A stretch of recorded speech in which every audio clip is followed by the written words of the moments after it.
¿Qué tienen en común los Thundercats, Arjona, Spock, la letra N y el diseño? Bueno, en este episodio lo descubrirán. La cultura pop tiene una gran influencia en cada uno de nosotros y en nuestra manera de ver el mundo. Por lo tanto, impacta en nuestra manera de diseñar. Hoy, en Design Talks, hablamos con César Puertas, un diseñador experto en tipografía con quien reflexionamos acerca de la disciplina y sus lazos con las ciencias sociales, además de explorar del mágico mundo de las letras y la tipografía. Estamos seguros que se gozarán el sentido del humor de César. Bienvenidos al episodio número 45 de Design Talks, el podcast que habla sobre diseño, ya entenderán la referencia, en español.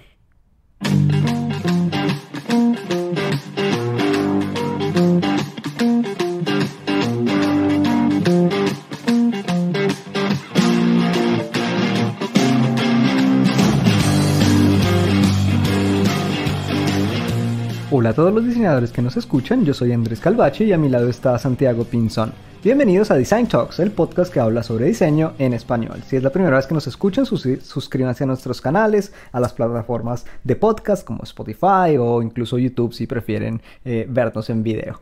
¿Qué más, Santiago? ¿Cómo está? Bien, Andrés, hoy estoy contento porque hace rato queremos hablar de este tema y al fin.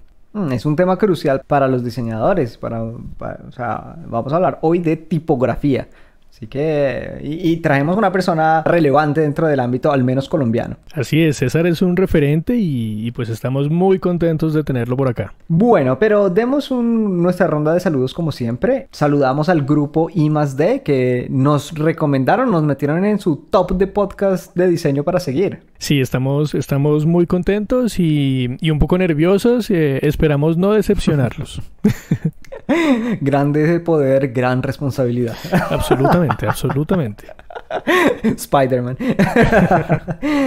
Bueno, y también nuestros saludos a nuestros oyentes, a Germán de Creative, es de hecho un colega podcastero que tiene su podcast que se llama Creative, nos estuvo compartiendo, así que muchas gracias, Germán. Un saludo para él. Éxitos en tu podcast. Ahí estaremos pendientes, Germán. También un saludo para Anaín, nos encantó tu mensaje y pues nos encanta poder inspirarte para que sigas tu camino. También a Jessica tal vez, ¿no? Muchas gracias, Jessica, por compartirnos, por seguirnos, por comentarnos. Todo esto fueron de interacciones generadas con nuestro episodio de teoría, ¿no? Así que para quien de pronto no haya podido escucharlo, recomendadísimo, generó muy buenos comentarios. Así es, también un saludo para Lucas Villa. Pues nada, muy contentos de llegar siempre a nuevos espectadores y pues por supuesto un saludo a todos nuestros amigos de la casa que también sabemos que están ahí y les damos un abrazo. Bueno, démosle paso a nuestra entrevista porque es bien corposa, con mucha información, muy divertida. César Puertas es nuestro invitado, él es docente de la Universidad Nacional, especializado sobre todo en la parte de tipografía, pero también ejerce como diseñador. Tiene una trayectoria muy interesante también con su proyecto de tipos latinos, que es una bienal de tipografía en Latinoamérica. Así que bueno, esperamos que disfruten esta conversación con César. Y bueno, démosle paso.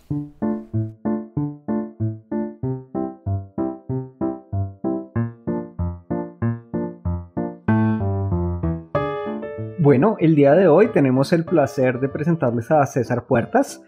Él es diseñador de tipografía, docente en la Universidad Nacional de Colombia y, bueno, un gran amigo. Muchas gracias por estar aquí, César. No, a ustedes muchísimas gracias por la invitación. Un honor. Nosotros nos conocimos en la universidad, ¿no? En la Universidad Nacional. No alcanzamos, yo no alcancé a tener clase con César, pero nos conocimos en ese ambiente, así que así les damos un poco de referencia. Claro, y tenemos amigos y amigas comunes también, Laura, Juan. Sí. Luego tenemos que también invitarlos a hacer una charla. Hagamos un panel. Eso sería bueno. Un reality de diseñadores. No, es real, me gusta.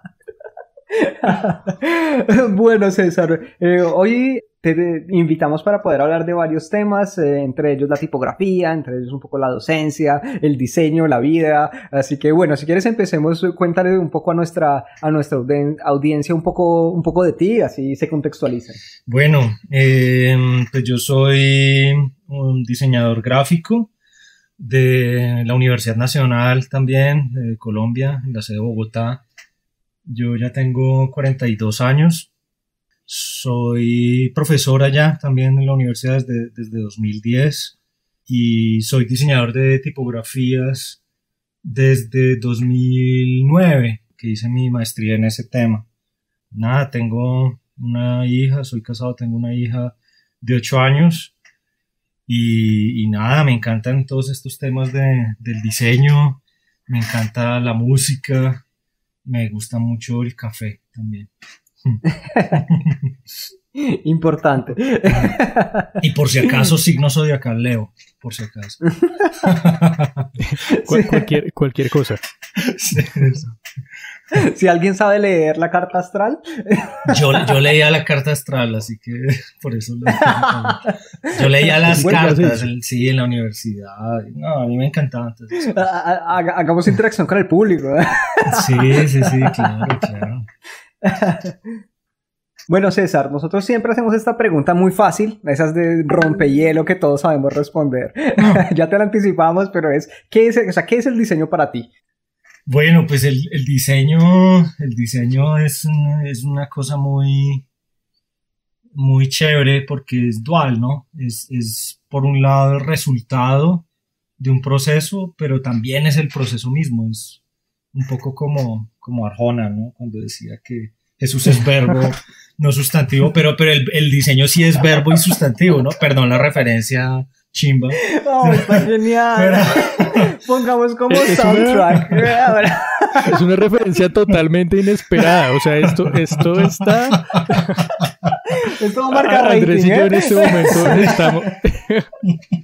Perdón, la referencia. No, pero nos encantó. Bueno.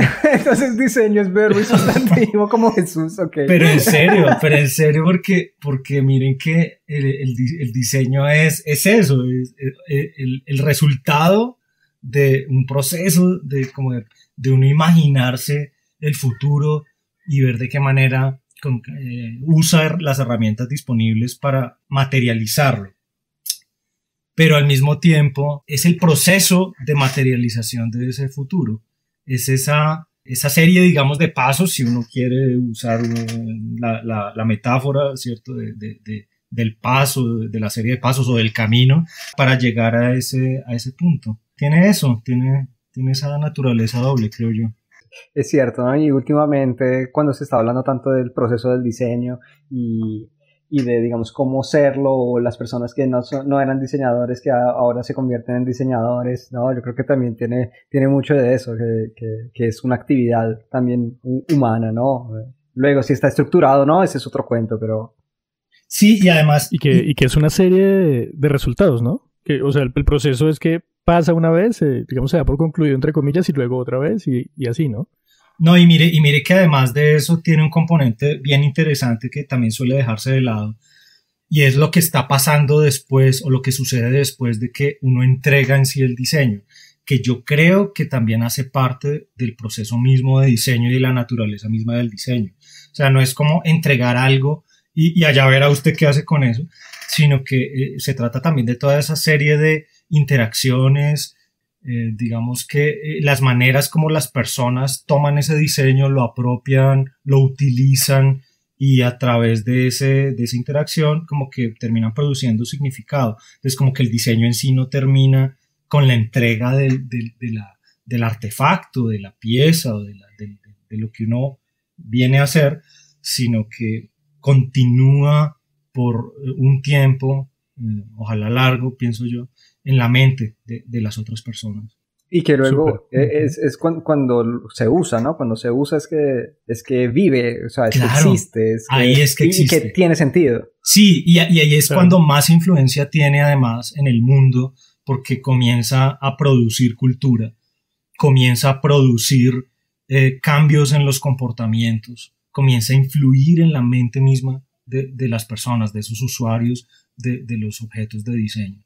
Entonces es bien complicado porque es un proceso como de va y ven, ¿no? O sea, reconocer esa doble naturaleza del diseño implica al mismo tiempo tener en cuenta a toda la gente involucrada y a toda la gente que se involucrará de algún modo y cuyo comportamiento y cuya mente cambiará o se modificará de algún modo a raíz del uso de ese diseño. Es interesante porque en el episodio pasado estuvimos hablando con Mariana, se los recomendamos ese episodio que estuvo muy chévere, sobre casi una dualidad entre lo diseñado y el diseñador, ¿no? Entonces hablábamos de cómo el diseñador y lo que define a ese diseñador es la capacidad de diseñar, la capacidad de hacer y de proyectar, decíamos, ¿cierto? Y en este momento estamos tocando es el impacto del objeto diseñado y lo que genera, no tanto el diseñador, ¿cierto? Porque ese es un punto, sino una vez que se genera este objeto, ¿cuál es el impacto que puede tener sobre el mundo? Muy interesante estos dos puntos. Y aparece ese punto interesante de que el diseñador se deje tocar por lo que empieza a pasar, ¿no? Como que empieza a haber una primera etapa del diseño, pero esta le entrega ciertas retroalimentaciones y despertar esa sensibilidad de qué está pasando con lo que dice también empieza a ser muy interesante. Y liberador al mismo tiempo, porque mire que uno cuando está aprendiendo en la academia, cuando uno está estudiando diseño, uno siempre tiene una enorme presión sobre como la relevancia del resultado que uno está entregando, la relevancia de la propuesta que uno está haciendo. Pero cuando uno es consciente de que una buena parte de la relevancia de lo que uno hace realmente no es responsabilidad de uno, sino de las personas que lo usan, de lo que se imaginen, de lo que quieran que sea, pues como que uno se puede calmar un poquito, ¿sí? Así como el meme de Bulbasaur de vamos a calmarnos, así. Y que le permite a uno tranquilizarse un poquito y decir, no, venga, yo es verdad que estoy tratando de hacer de este diseño lo mejor que puedo, pero hay un montón de cosas que la gente hace con esos diseños que, bueno, pues ya eso se escapa completamente a la responsabilidad de uno, ¿no? Y pues ya hablando de la academia, el foco que se le da al trabajo de diseño en la academia, pues inevitablemente, por más que haya visiones muy interesantes, pues termina siendo escaso porque pues es un ángulo bastante pequeño para lo que podría aplicar un diseño masivo, ¿no? Sí, yo pienso que en las academias en general no se estudia digamos que las situaciones reales en las que digamos, viven y se usan objetos de diseño, sino que se tiende un poco a, justamente por el ambiente mismo de la academia, se tiende a hacer como una especie de simulación de la realidad más o menos exacta, dependiendo de las posibilidades, dependiendo de los objetivos de la materia, etc. Y yo creo que esas simulaciones, por supuesto, se quedan cortas, por un lado, pero por otro lado creo que no se hace suficiente énfasis en que son eso, son simulaciones, y que uno no puede juzgar a la simulación como la cosa real. Y creo que es una de las frustraciones grandes que los estudiantes de diseño hemos reportado a través de las épocas, ¿cierto? ¿Por qué no me enseñaron eso? ¿Por qué hicimos esto si es que esto es de mentiras? ¿Por qué esto no se puso en práctica? ¿Por qué no hicimos un trabajo real? Y creo que es en buena parte por tener cierto control de variables. Eso es un problema típico de las simulaciones y que pues nada, pues toca, creo, aceptarlo como es. Por supuesto se puede mejorar, pero para eso están las pasantías muchas veces, o para eso están como algunas interacciones entre universidad y empresa, pero en la mayoría de casos son simulaciones y hay que asumirlas de ese modo. Pero también yo veo una ventaja grande, y es que se crea este ambiente simulado donde muchos espacios creativos se abren, ¿no? Que no van a existir en el mundo real, pero que sí potencian digamos que este panorama de diseño que van a tener los estudiantes, ¿no? Que digamos que también esa ambivalencia da ventajas. Pues sí, porque yo creo que de todo eso es de lo que se aprende, y yo creo que de esa manera es como la mente de los diseñadores se va volviendo cada vez más flexible. Ese enfrentamiento permanente a a la incertidumbre, usted cómo va a manejar esa incertidumbre, o la falta de medios que lo obliga a uno a ser recursivo, y bueno, en la universidad pública eso es como el pan de cada día, y en ese sentido se nos ha vuelto casi que un valor. Pero sí, creo que lo importante es desde el punto de vista de pedagogía del diseño, tratar de entender como que esos dos ambientes tienen cada uno su valor, y que uno como estudiante o como aprendiz no puede simplemente asumir que uno es bueno y el otro es malo, ¿sí? Sino que, bueno, le toca a uno ser consciente de para qué es cada uno y qué papel desempeña en el proceso de aprendizaje. Pero yo creo que, bueno, es que ahí me meto en, en temas de metodología, ¿cierto? Pero yo cuando estaba estudiando en la universidad, criticaba un poco esa desconexión, ¿cierto? Creo que, como dice Santiago, hay algunas ventajas en abordar algunos ejercicios y algunos momentos en donde no hay vínculos, ¿cierto? Entonces se puede, digamos, disparar, ¿no? Se puede imaginar. Y hacer estas simulaciones, digamos, un poco más al límite, pero me parecería muy, muy interesante que se pueda, así como, por ejemplo, las metodologías del diseño, no sé, como el design thinking, como, digamos, estas nuevas estructuraciones del proceso donde se va directamente a la fuente a intentar entender esa fuente, de qué necesita, qué piensa, qué siente, para poder hacer el proyecto, hacer el diseño, sí, a través de una evidencia, ¿cierto? Sí, no, es que eso también sucede, que a veces por uno, no sé, de pronto salir del paso, o por responder a las exigencias del trabajo docente, uno de pronto sí termina sobresimplificando esa realidad, y, por ejemplo, sí, prescindiendo de la información del entorno, cosa que es muy grave si lo está diseñando, ¿cierto? Uno cómo va a eliminar ese insumo que es la información del entorno cuando uno está diseñando. Y claro, cuando eso sucede de manera sistemática en la mayoría de materias o en la mayoría de proyectos, claro, evidentemente uno como estudiante puede salir como un poco lamentando no haber visto eso con mayor profundidad. Bueno, ya hablábamos antes de empezar nuestro episodio de este aspecto de las ciencias humanas y el diseño, ¿cierto? Que se interlazan de una manera importante. Sí, pues, ¿qué? Ahí. ¿Qué hago? No, eso fue una pregunta. ¿Qué? Pues era como una introducción, ¿no? Así como para botar la idea. Si alguien la quiere coger. Una pelota ahí como en el aire, ¿no? Bastante. Una papa caliente, ¿verdad? Una papa caliente. Sí, es una costumbre de Andrés bastante marcada. Pues, ¿qué le digo yo? Pues no, realmente, o sea, a mí me parece que ese tema es apasionante.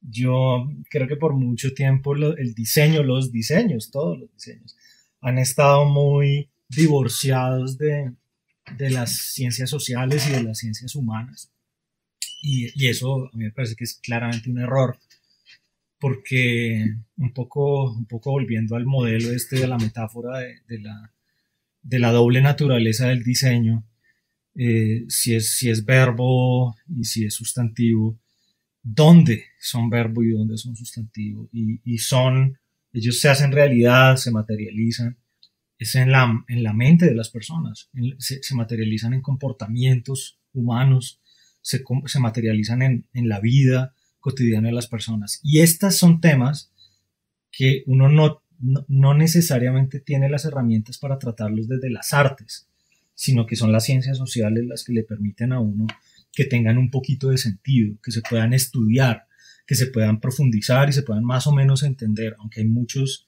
misterios, hay muchas cosas que todavía no sabemos exactamente cómo funcionan. Sí hay ciencias que nos han dado bastantes luces sobre ese tema.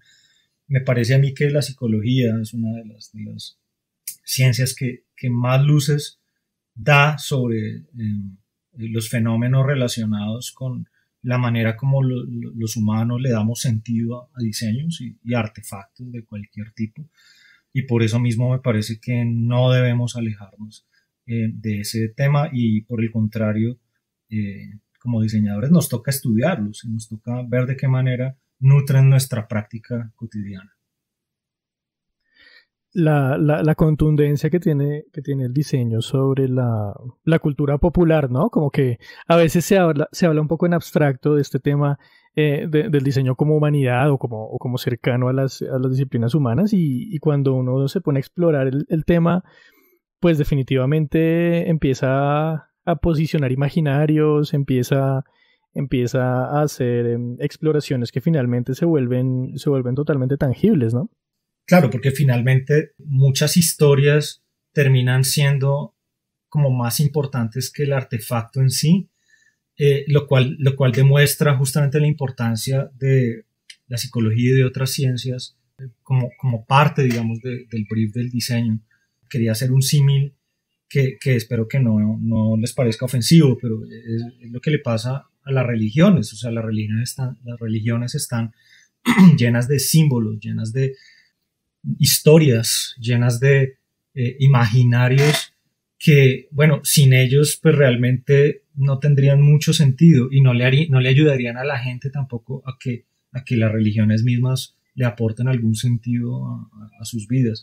Algo por el estilo sucede también con el propio diseño, que le permite al artefacto como revestirlo de un montón de significados y de cosas que terminan siendo mucho más que el artefacto mismo. Cuando uno consume un producto, uno no está consumiendo la materialidad de ese producto, uno está consumiendo un montón de historias, de imaginarios, un montón de significados que hay detrás de eso, que son finalmente lo que le da la vida a ese producto. Y cuando digo producto o artefacto, me estoy imaginando por igual un tipo de letra, que de pronto es mi área de especialidad, o un mueble, o un aparato como puede ser un celular, ¿no? O sea, todos están atravesados por eso y sin eso pues son una cosa ahí, ¿cierto? Pero justamente en diseño nos dedicamos a que las cosas no sean simplemente cosas. Es que yo creo que hay un tema que César tocaba, ¿no? Sobre nuestras academias, algunas de las academias de diseño, que tienen sus raíces disciplinarmente en el arte, ¿cierto?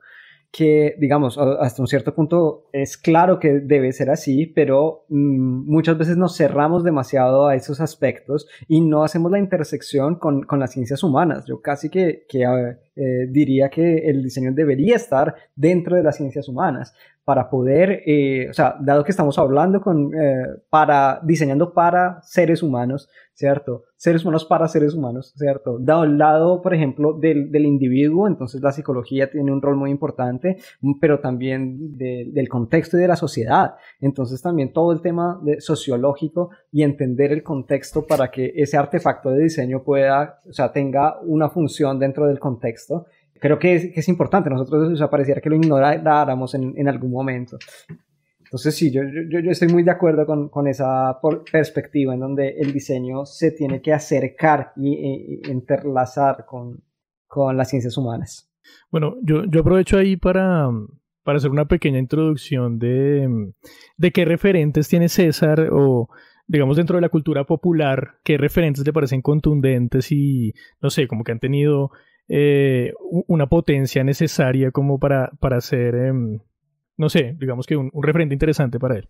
Pues es que a mí todo me gusta, digamos, todas estas cosas sobre todo cuando era niño, para mí tuvieron un efecto muy grande en mi yo pienso que hasta personalidad, pero también en la propia decisión de estudiar diseño, aunque terminé en el diseño un poco por accidente.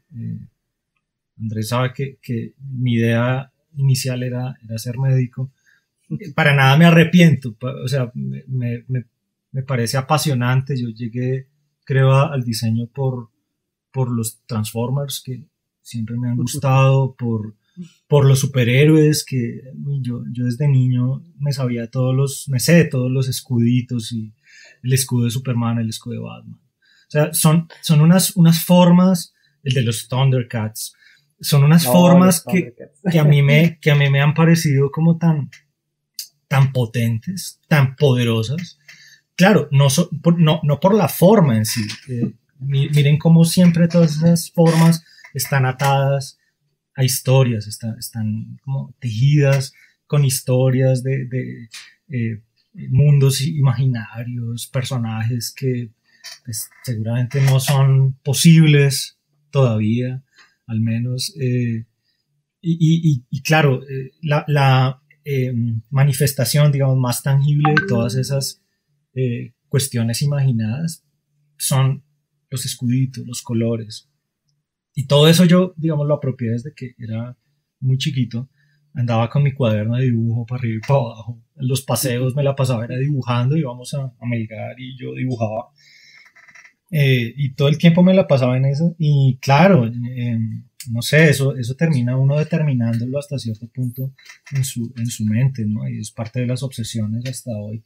Son formas que me parecen increíbles, de un poder, de una belleza que yo para nada subestimaría. O sea, yo lo que haría sería como reconocerla para atarla más bien a una historia, atarla a una realidad, porque soy consciente de que sin esas historias detrás pues no son casi nada, pero al mismo tiempo tiene una belleza intrínseca que me parece a mí, no sé, fascinante.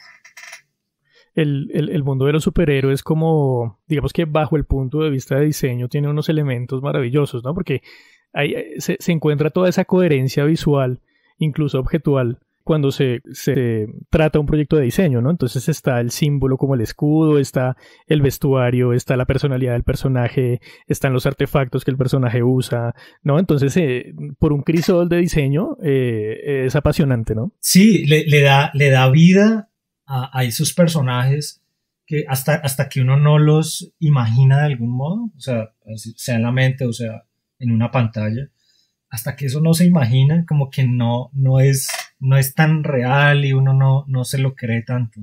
Yo por estos días estoy viendo una serie, una de las series de Star Trek. A mí el mundo de Star Trek me fascina. No así el de Star Wars. Luego si quieren hablamos, les cuento por qué. pero yo soy trekkie porque me parece también que la manera como ellos imaginan el mundo es fascinante. O sea, es una apuesta por el futuro a la que yo le metería todo. Y claro, buena parte de la como de la convencibilidad, yo no sé si esa palabra existe, pero buena parte de la verosimilitud, tal vez es mejor palabra, está en el diseño. O sea, cuando uno ve cómo están hechos los uniformes, cómo es la comida, cómo son los símbolos que utilizan, me refiero no solamente a claro. Como los rituales y demás, sino a gráfica, la parte gráfica. Uno dice, no, esto es de verdad, esto está pasando, esto puede ser, esto, claro. Sí, todo exacto, el mundo que se crea, es un ¿no? mundo, En realidad hay un mundo nuevo. muy creíble, sí. Súper chévere. Bueno, César, vamos a ir cerrando esta primera parte del episodio. En la segunda vamos a hablar un poco más de cosas, bueno, hablamos ya de cosas serias como los superhéroes, que son importantes dentro de nuestra cultura. Y lo comparto perfectamente porque yo amo los superhéroes. Y luego hay una intersección entre superhéroes y religión que, bueno, ese es para otro podcast, para otro momento. Pero yo soy más de Star Wars, así que tendremos que hablar, César. Tendremos que hablar, por favor, más adelante, en el siguiente segmento, pero hablaremos. Bueno, así que no se pierdan el siguiente segmento. Hablamos un poco de todas estas cosas y además de tipografía, de branding y bueno, que es un poco el área de expertise de César. Así que no se lo pierdan. Ya volvemos.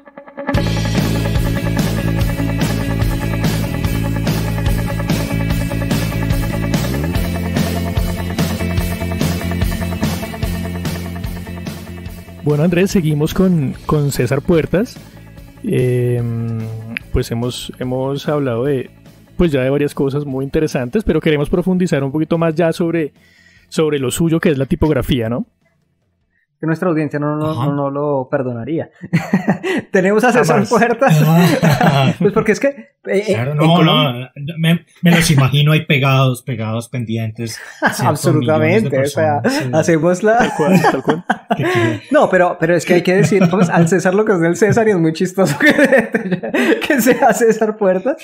O sea, en Colombia no hay mucha gente que esté especializada en tipografía, así que, digamos, tenemos que aprovechar que tenemos a César Puertas. Bueno, no crea, cada vez más, Súper. cada vez hay más gente y cada vez el tema es menos ajeno, Qué afortunadamente. bueno. Bueno, pero ¿cómo llegó al tema de la tipografía? ¿De dónde nace este interés? Uy, bueno, yo creo que llegué a la tipografía también haciendo memoria y siendo muy honesto desde el colegio, porque en el colegio yo era de los que marcaba el cuaderno y le hacía como buenos títulos cuando había una tarea, un tema nuevo, entonces, no sé, usaba una página y hacía algo con la letra. En algún lado, yo no me acuerdo quién, o de pronto fue algún compañero que me mostró y comencé a hacer como profundidad las letras. Eso de que uno hace las letras con un solo trazo, ¿cierto? O sea, con el esfero, con el bolígrafo, que pues deja un trazo simple. Pero entonces nunca había grosores y yo comencé a ponerle doble grosor a todas las verticales de los títulos, por ejemplo, y me parecía fascinante el efecto. O sea, como que con una cosa tan boba, tan simple, el título se viera de un modo tan distinto. Eso a mí me fascinaba las carteleras, cuando era una cartelera, lo mismo, pues hacer como las letras bonitas. César tenía una alta expertise en letra Timoteo. No, nunca, no, esa letra, hombre. no, nunca me Eso gustó. nos tranquiliza, César, nos tranquiliza mucho. No, curiosamente nunca me gustó, o sea, yo siempre he preguntado a mí por qué esa letra ni la ensayé. No sé bien por qué, supongo que era por la codificación que tenía, como de ternurita, como de niñas, como de tarjetica de cumpleaños y esas cosas. Yo creo que fue por eso, porque sin duda yo la había visto de niño, pero nunca me llamó la atención, entonces no. Lo mío eran las letras serias. Soy un tipo serio.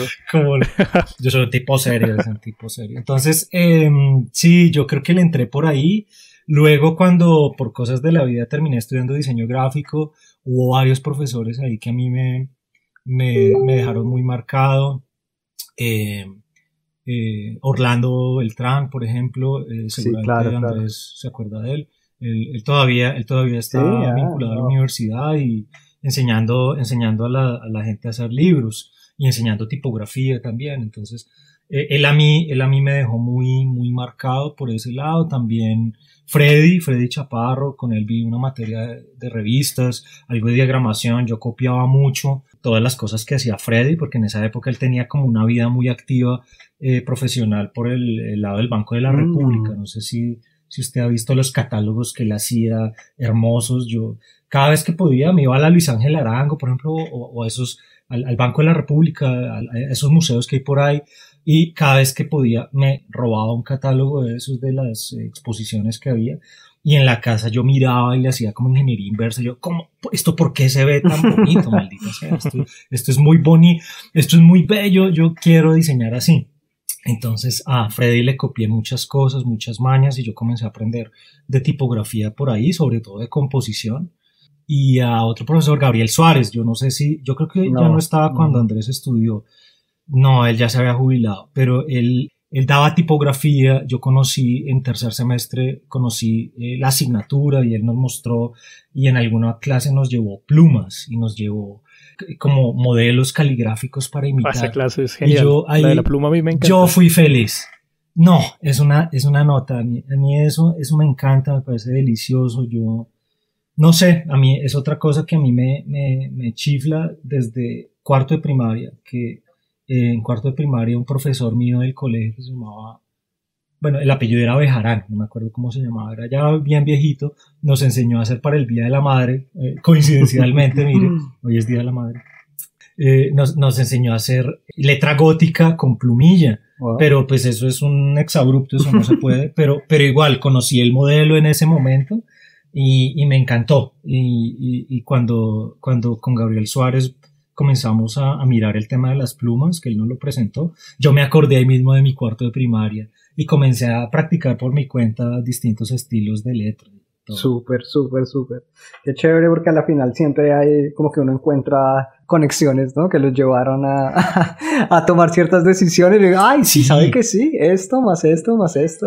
Sí. Súper, súper. Sí. César, y digamos, para los diseñadores que nos están escuchando, ¿no? Muchos, digamos que podrán estar empezando sus carreras o podrán ser jóvenes diseñadores. Esto de la tipografía para el diseñador neófito, ¿qué es lo importante? O sea, ¿por qué la tipografía? ¿Por qué es así importante para el diseño? Sí, bueno, es que es complicado un poquito porque básicamente es comenzar a hablar de algo que nadie ve, que por lo general la gente no repara en eso. Porque la gente todo el tiempo está leyendo, ¿cierto? Viendo letras en los titulares, viendo letras en los avisos, cuando lee un libro, pues letras. Está en todo lado, absolutamente en todo lado. Y están tan en todo lado que ya son invisibles. Y eso se parece a una cosa, ahí quiero usar una analogía que en alguna charla le escuché a Camilo Umaña, también, que es un tipo del que aprendí mucho. Él es diseñador editorial de los mejores que yo conozco aquí en Colombia. Y el tipo en una charla decía una cosa que me parecía súper interesante. Él decía, las letras son como los ladrillos, ¿cierto? Y uno con ellos pues levanta muros, pero ¿quién se fija realmente en la forma, el color, la textura de los ladrillos? Pues nadie, ¿cierto? O sea, todo el crédito casi siempre es del arquitecto, que hace el edificio, que hace la construcción, pero ¿quién va a reparar en los ladrillos? Pues así es este trabajo del diseño de tipografía. Entonces, primero, pues uno tiene que estar preparado para eso, o sea, realmente nadie va a reparar en la calidad del ladrillo, a menos que sea un experto, y ahí es otra vez, o sea, quién sabe de ladrillos, pues los arquitectos, cuando, no sé, Rogelio Salmona, seguramente, por ejemplo, él hasta diseña los ladrillos de sus edificaciones, o es muy quisquilloso a la hora de escoger uno u otro ladrillo para hacer sus diseños, para que construyan sus diseños. De esa misma manera, la persona que trabaja con tipografía, generalmente diseñadores gráficos, pero no exclusivamente, pues tienen que reparar bien en qué estilos de letra van a usar para qué. Entonces sí, pues es bastante invisible el trabajo, porque estamos acostumbrados a que las letras están ahí, ¿sí? Siempre a disposición de la gente y para usarlas, y muy poca gente realmente repara en que se diseñan y se hacen desde cero, igual que cualquier otro diseño. Desde cero quiero decir no desde la genialidad absoluta de quien diseña, sino desde el principio, a eso me refiero con desde cero. Y tiene una dificultad, pues para mi punto de vista, enorme, porque es llegar a ese trabajo de síntesis a nivel semiótico gigantesco, ¿no? Porque uno muchas veces dice, siento que esta tipografía, no sé, me comunica temor, me comunica alegría, me comunica seriedad, me comunica desparpajo, ¿no? Y llegar a ese resultado se me hace una cosa, un reto gigantesco, ¿no? Sí, y es bien complicado porque cuando uno diseña un tipo de letra, uno tiene que estar pendiente simultáneamente al menos de 3 dimensiones.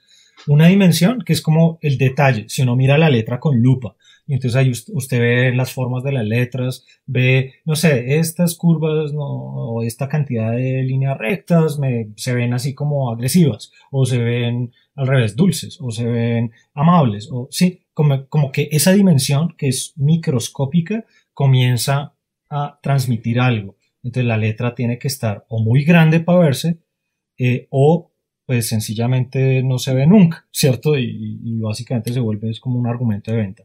Hay una segunda dimensión que es ya cuando la letra forma palabras y entonces comienzan a verse entre las letras, entre una letra y otra, comienzan a verse nuevas formas que también influyen, o comienza a verse como una especie de una cierta personalidad, como que las palabras agarran una cierta personalidad, pero otra vez eso no se ve sino cuando la palabra está, por ejemplo, muy grande en un aviso, en un letrero, en un logotipo, si uno usa las tipografías para hacer logotipos, que no es lo más recomendable, pero con frecuencia se hace, y se ve, ¿no? Ahí en ese caso.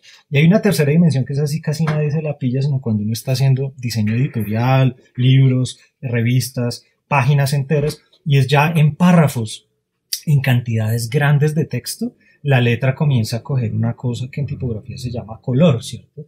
Es como que se ve de un cierto gris la página, como que se lee con una cierta comodidad o incomodidad. Comienza a ver como otros factores que tienen que ver también con ese efecto acumulativo de muchas decisiones muy chiquitas que se van como acumulando a lo largo de cada letra con letra, y comienza a verse en la página, pero pues de un modo sutil, obviamente, en esa y es una cosa que uno no se da cuenta, ¿no? O sea, no se da cuenta en general, solo cuando, o sea, me acuerdo que en un ejercicio que hicimos cuando estaba estudiando diseño, de hacer una tipografía, que como la estábamos haciendo, una vez que uno la metía en un párrafo, en una página, comenzaba a ver punticos, ¿no? Puntos negros en toda la página, y uno decía, uy, pero ¿qué está pasando? Y es esto, ¿no? Es exactamente esto, que todo tiene que estar tan compensado, que debe ser como un tapiz, ¿no? Una regularidad con tantas formas tan diferentes.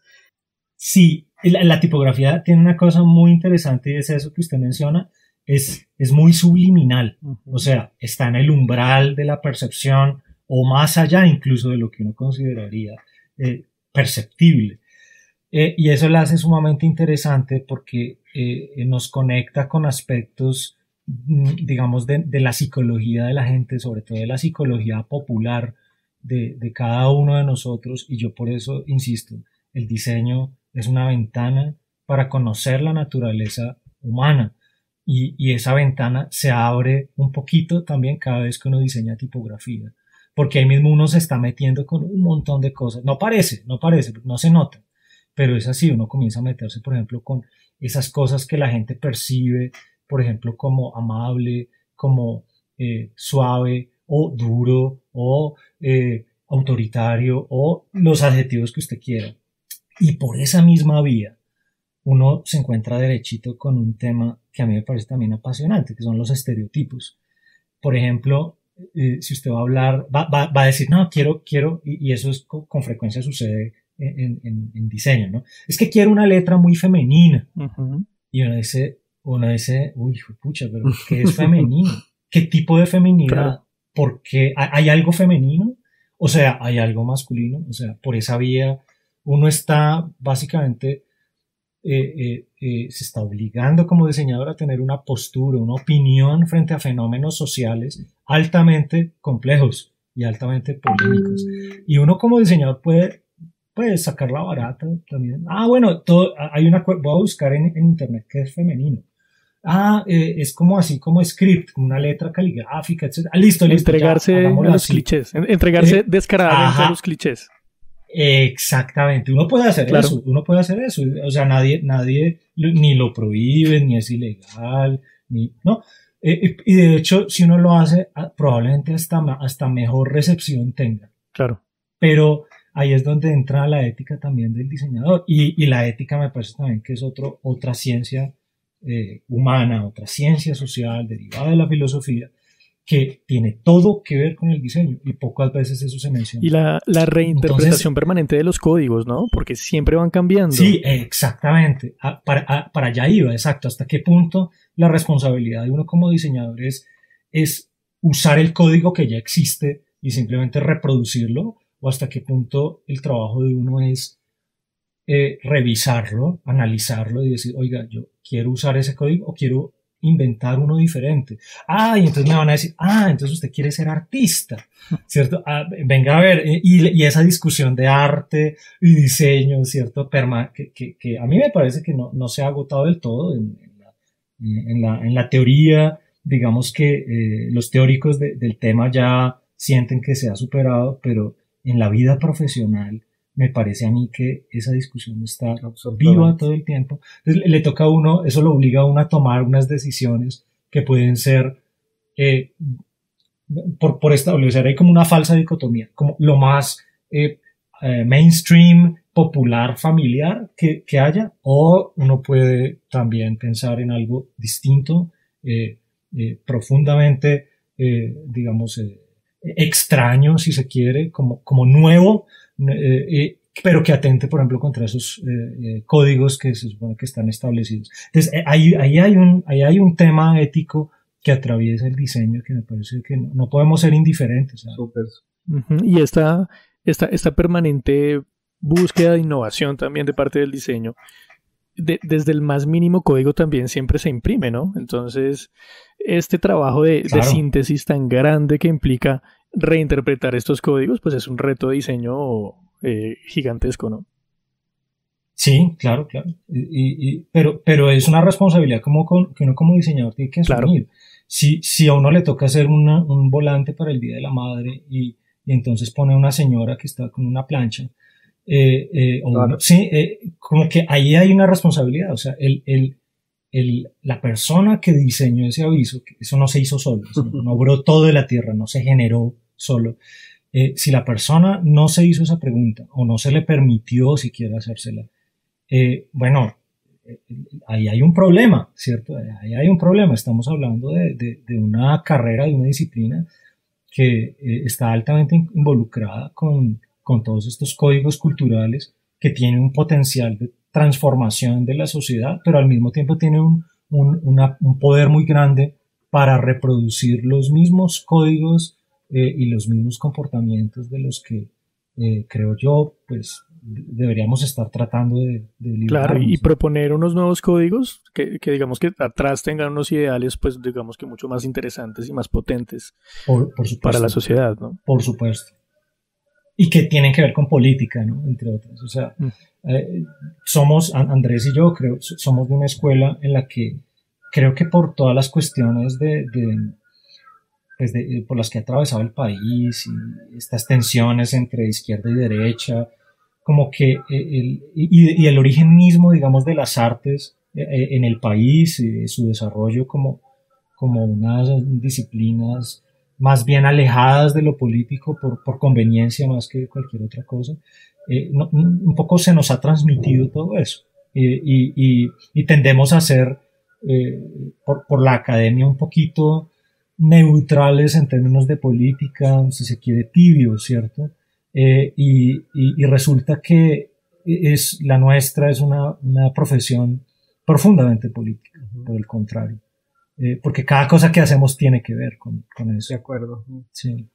Tiene que ver con el poder, con cómo se gestiona el poder, cómo se organiza la gente para administrar ese poder, lo que consideramos que conviene o no conviene, si hablamos de ética. O sea, fíjense que son todas las ciencias sociales ahí revueltas, a menos que no querramos, ¿no? De acuerdo. Y estamos en el límite, ¿no? Estamos en el límite porque, o sea, nosotros tenemos una mediación entre el contexto, entre el mensaje que se quiere comunicar, hablando, por ejemplo, de comunicación, ¿no? Diseño de comunicación, de diseño gráfico. Pero también, como hablábamos de los símbolos y cómo si nos alejamos completamente de los símbolos, luego no se va a entender lo que queremos comunicar. Entonces no nos podemos alejar demasiado, pero tampoco lo podemos repetir exactamente igual, porque y si no, no vamos hacia adelante, ¿no? O sea, yo creo que estamos ahí en ese límite. Ese malabarismo sí, permanente. Es bien curioso. Sí, nos toca hacer, tal cual, nos toca hacer maromas, siempre con los mensajes, con los retos que nos pone, no sé, a veces los clientes, a veces nosotros mismos, porque, claro, normalmente ahí es donde está el truco. De qué manera lo que hacemos resulta suficientemente familiar para no ser rechazado, pero tampoco tan familiar como para que sea más de lo mismo y entonces el cliente o la gente considere que ese mensaje no es nada novedoso y entonces ni para qué contratar un diseñador, ¿cierto? Si ya está hecho, pues yo para qué contrato a alguien, para qué me meto en el lío de hacer, no sé, 3 meses, 6 meses, un año, una familia tipográfica que pues ya están hechas, ¿no? Entonces ahí está el truco, es bastante complicado.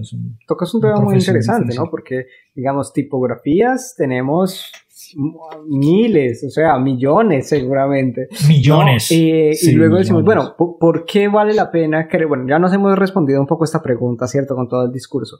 Pero digamos, o sea, ¿por qué no seleccionar? ¿Por qué en vez crear una nueva? O sea, es en estos mensajes y en esta reinterpretación y cambio de la sociedad que exige, entre comillas, una nueva, por ejemplo, tipografía.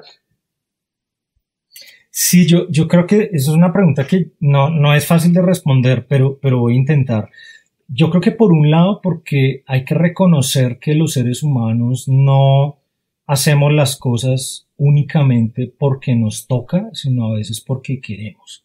Y yo creo que eso tiene todo que ver con la discusión entre diseño y arte.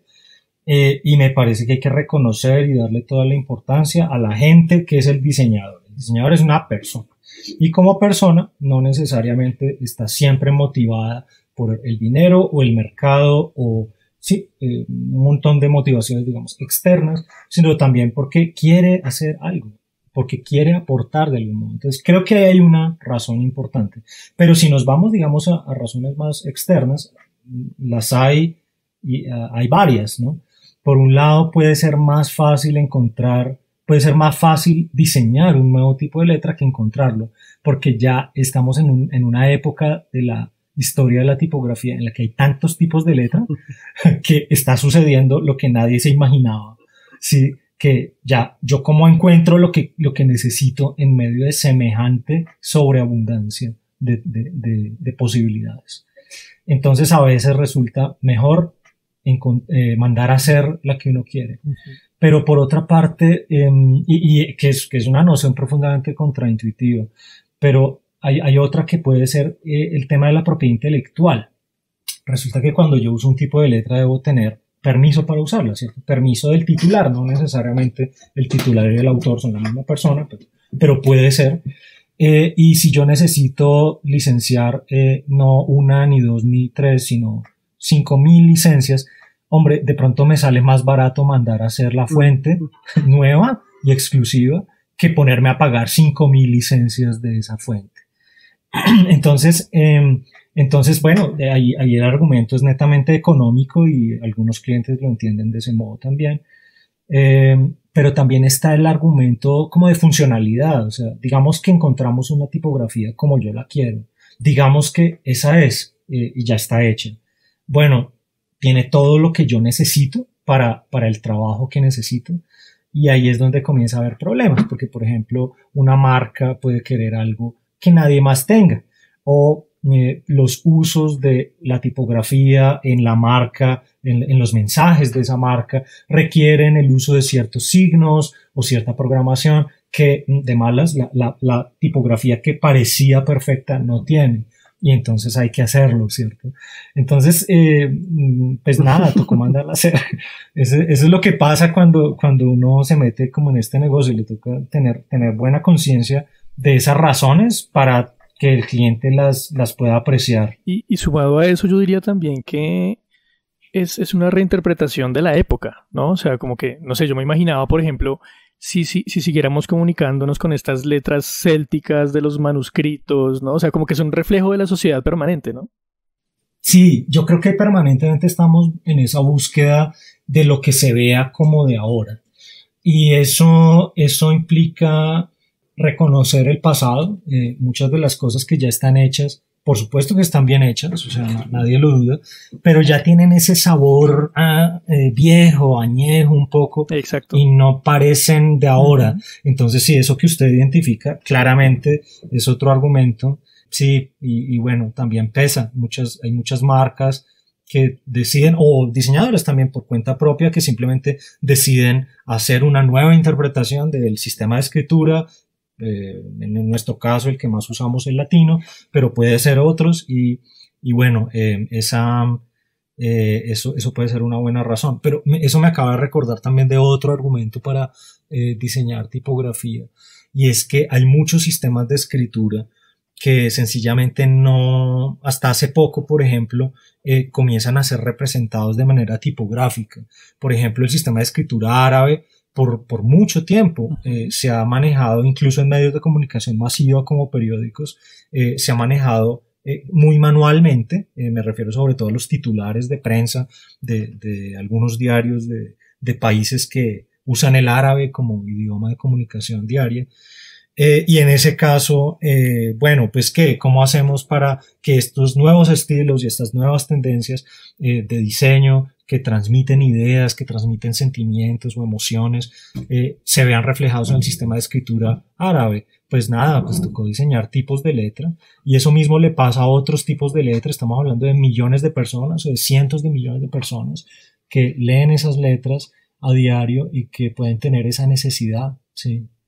Bueno, César, nos estamos quedando un poco cortos de tiempo. Está muy buena la conversación, pero sí, el tiempo es corto como siempre.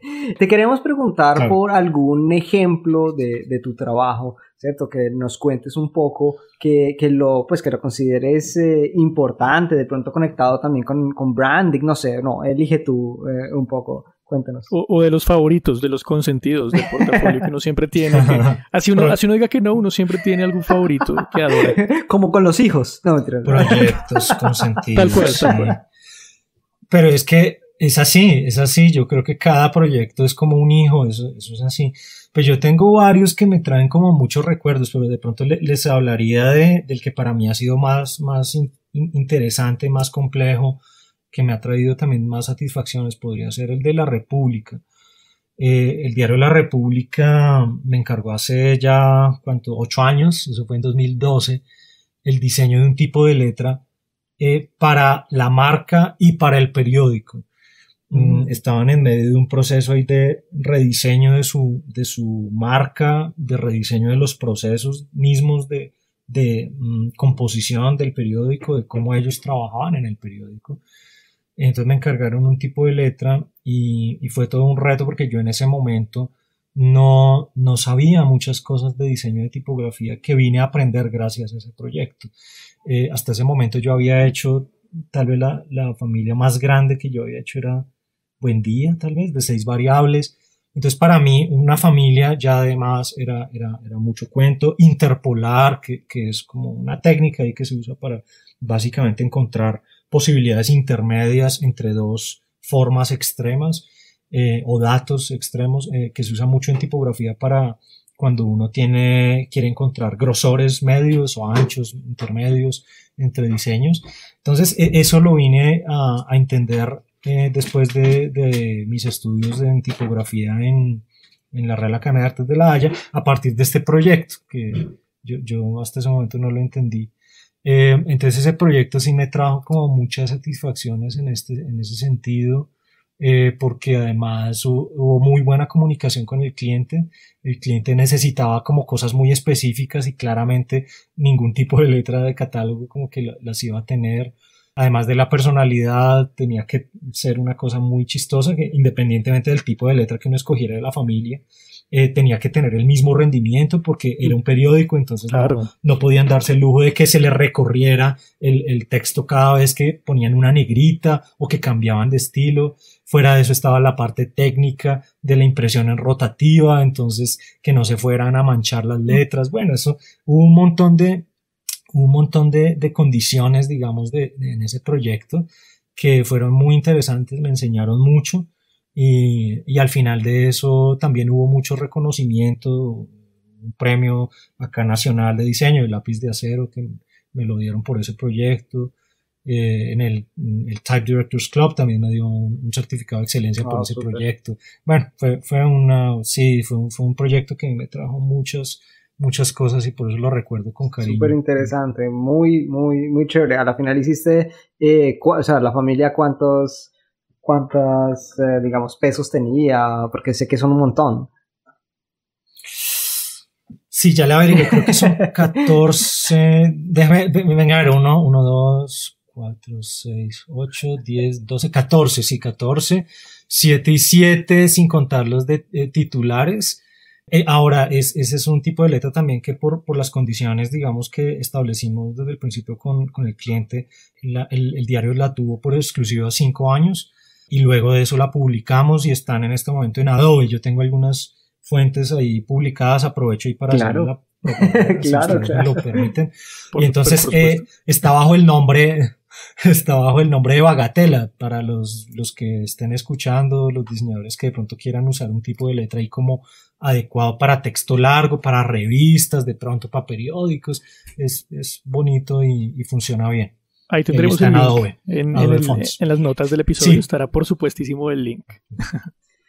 Muy bien, muy bien. Bueno, entonces tenemos esta sección que siempre la proponemos a nuestros invitados, que son los 3 sí y los 3 no, ¿cierto? Entonces, en este caso sería como los 3 sí y los 3 no del diseño tipográfico, del diseño y la tipografía, que son un poco como los consejos para nuestros oyentes. Así que, si quieres, comencemos con la parte negativa, así cerramos con positivismo.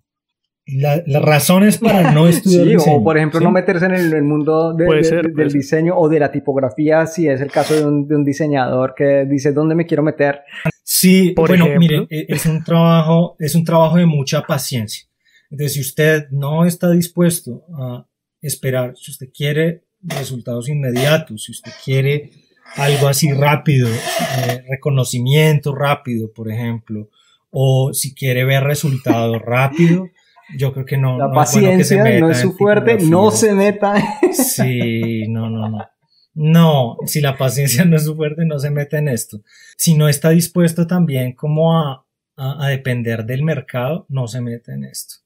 Porque las tipografías tienen mucho que ver con la moda, tienen mucho que ver con el mercado, las formas no son las formas que usted quiera como diseñador, sino son las formas que la gente esté buscando o necesitando.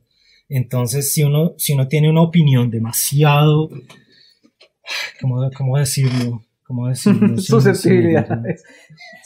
No importa, César, acá no nos interesa ir pues no importa, o sea, podemos ir ya, no importa. Acá no hay sponsors así como muy bravos, nada de eso, o sea, no importa. Bueno, entonces si uno tiene una opinión demasiado bien definida de lo que debe ser un tipo de letra, es mejor que no se meta en esto, porque de hecho lo contrario es lo deseable, o sea, más ser capaz uno de concebir hasta las formas más locas y más raras, y aceptar que bueno, eso está bien, porque pues hombre, nada que hacer, esto es una herramienta, uno básicamente está diseñando herramientas.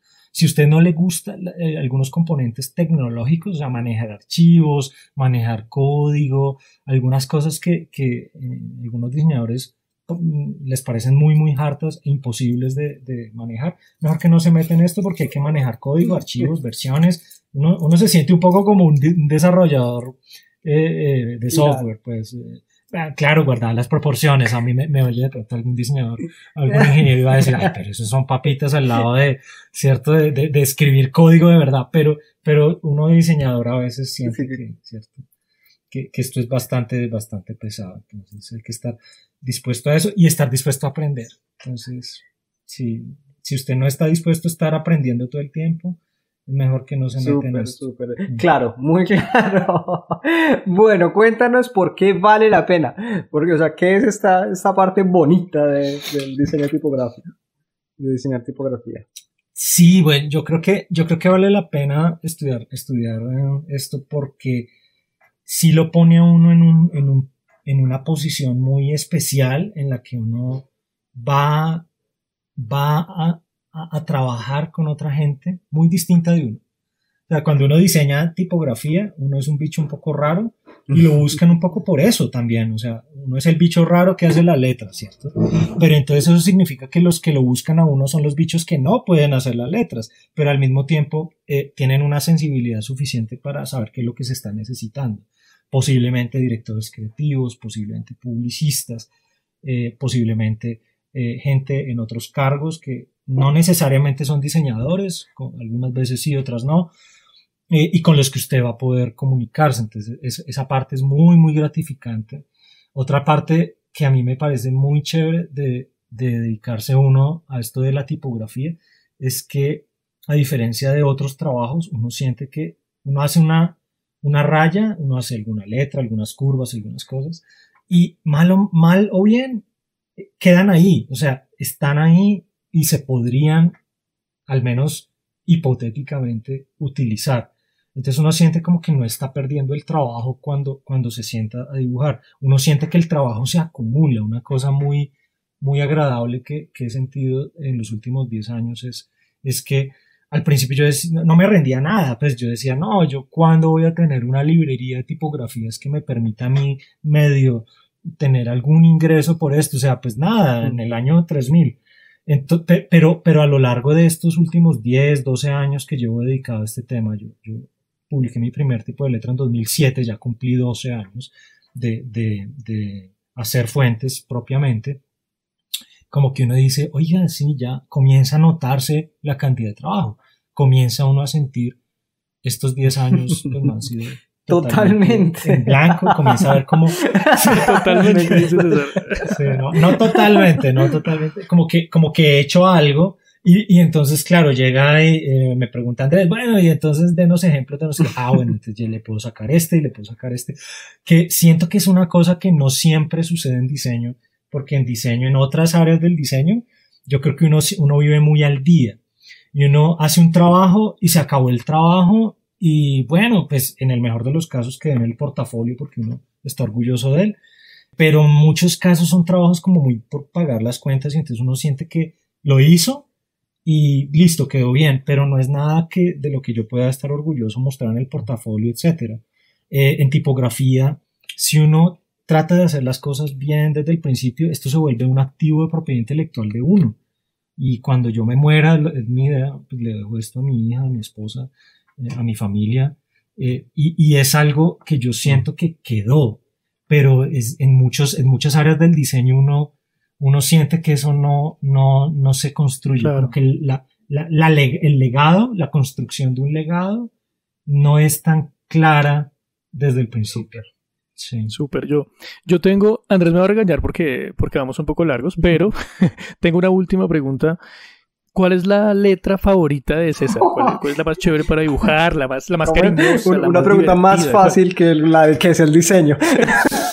No, pero no me refiero a una tipografía, me refiero a una letra, no sé, la H, la Z. Okay. Del alfabeto. Sí, una letra del alfabeto. No, porque si no, podemos hacer otra hora de podcast, podemos hacer un segundo episodio. Uy, complicado. A veces la N, ¿sabe por qué? Porque me parece que hay mucha información en ella. Como que, digamos que usted solo tiene un rato y si usted solo va a dibujar una letra en ese rato y usted dibuja la N, usted tiene mucha información para juzgar si eso que usted está haciendo vale la pena seguir adelante con eso o más bien no y haga otra idea, o sea, dibuje otra cosa. Entonces, como que desde ese punto de vista es muy informativo, le dice a uno mucho sobre el diseño que uno está planeando hacer. Y es muy barata. Sí, es como un prototipo rápido, es la letra por excelencia para hacer prototipos rápidos en tipografía. Súper. Usted coge haga una N, y llega y coge el teclado, N, así, 10 Ns, y ya usted se imagina como la textura de una palabra, como qué características tiene, qué tan negra es, y haga más, y haga un párrafo, y se imagina el color del párrafo, de la página, le da a usted un montón de información. Si usted ve solo la N, pues le da información sobre la personalidad de ese tipo de letra, etcétera. Ahora, si hay un poco más de tiempo y usted quiere divertirse más y tener más adrenalina, haga la A. Sí, haga la A minúscula que tiene más detalles, tiene un arco, posiblemente si es una letra con serifas, una gota, una cola y una panza. Y hay unas uniones ahí que la N no tiene necesariamente. Entonces, como que la A también le puede permitir a usted tener mucha información, pero con el problema de que la A sola ya en textura es distinta a la N. La N, en cambio, la pauta para la textura en una palabra, en un párrafo. Es básicamente, es como el arroz. O sea, usted hace arroz y usted tiene que comer, tiene almuerzo, ¿sí? Básicamente le pone algo más y ya. De la N es el arroz. Sí. Buenísimo. Y entonces le da tanta información que, o sea, si usted quiere, o sea, si no tiene nada más y come arroz, listo, de pronto no es lo ideal. pero almorzó, ¿cierto? Pero si usted se pone a hacer una letra exótica, no sé, el ampersand, pues bueno, sí, pero haga una secuencia de ampersands y eso no le va a dar información a usted sobre el ritmo de la palabra, sobre la textura de sus textos. Sí, no le va a servir. Por eso la N me parece que sería mi favorita en ese sentido. Súper. Sí. Muchas gracias. Ahorita nos ponemos a hacer una N. Una N. Y verá, la repite y verá que le... Bueno, César, muchísimas gracias por estar con nosotros, por haber aceptado esta invitación. Nos dejaste con muchas preguntas, de hecho, e inquietudes, ¿cierto? Curiosidades sobre la tipografía y sobre el diseño. Muchas gracias.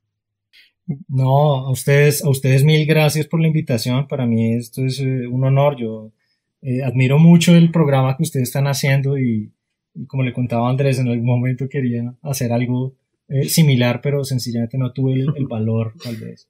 Entonces, admiro mucho, aprecio mucho la invitación que me hacen también y pues nada, pues les recomendaré el programa a todos mis estudiantes y conocidos. Muy interesante, muchas gracias. No, César, pues nosotros muy contentos por su presencia y pues nada, nos quedan muchas cosas pendientes, ¿no? La tipografía favorita, claramente el especial Star Trek versus Star Wars. Entonces, nada, esperaremos un siguiente encuentro, por supuesto. Súper, con mucho gusto cuando necesiten. Bueno, amigos, y a ustedes muchas gracias por habernos acompañado. Siempre recuerden compartirnos en las redes sociales, recomendarnos con sus amigos diseñadores y no diseñadores, y nosotros nos vemos dentro de 15 días con un nuevo episodio de Design Talks, los jueves como siempre. Chao. Una ventana cerrada, tras una puerta escondida, tapada con una sábana, oculta tras la cortina, callado sin respirar. Santiago, tenemos a Santiago todavía conectado. ¿Aló? No, pero en serio estoy teniendo una que otra fluctuación de conexión, pero ya creo que ya. Fluctuación cuántica.